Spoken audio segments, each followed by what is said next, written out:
অন্যদিকে আর যারা প্রার্থী হয়েছেন প্রধান প্রতিদ্বন্দ্বী কংগ্রেস সমর্থিত বিজেপির প্রার্থী বামফ্রন্ট মনোনীত যিনি বিগত 5 বছর প্রার্থী এই লোকসভায় সাংসদ ছিলেন। হলদিবাড়িতে আপনারা হলদিবাড়ির মানুষ তাকে বিভিন্ন অঞ্চলে বিভিন্ন গ্রামে কবার দেখেছেন আমার জানা নেই, কিন্তু হলদিবাড়ির সার্বিক উন্নয়নে তার কোনো পরিকল্পনার কথা মানুষ জানে না, কোনোদিন কোনো পরিকল্পনার কথা তিনি ভাবেননি।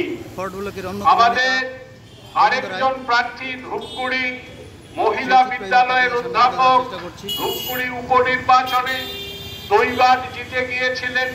তিনি কতটুকু জানেন লোকসভায় সাধারণ মানুষের কথা, গরিব মানুষের কথা তুলে ধরবার জন্য দেবরাজ বর্মনকে কাস্তে আতুরি তারা চিহ্নে ভোট দেওয়ার আবেদন জানাচ্ছি।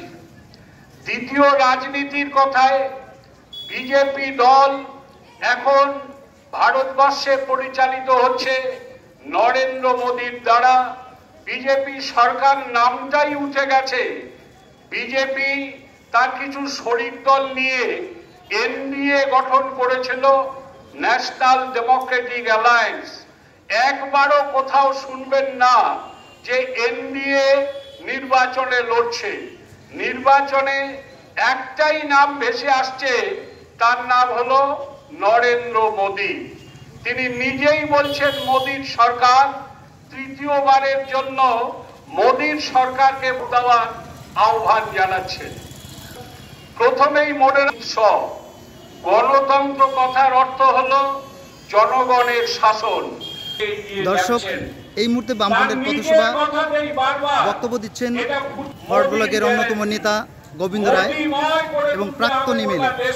আমরা সরাসরি এই মুহূর্তে সেই চিত্র তুলে ধরলাম। দর্শক, বলতে পারি ট্রাফিক মোড়ে পথসভার মধ্য দিয়ে বামফ্রন্ট মনোনীত প্রার্থী দেবরাজ বর্মনের সমর্থনে আজকের এই পথসভা।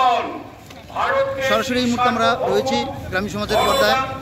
হলদিবাড়ি কিছু চিত্র সরাসরি তুলে ধরলাম, পাশাপাশি দেবরাজ বর্মনের সমর্থনে বামফ্রন্টের পথসভা।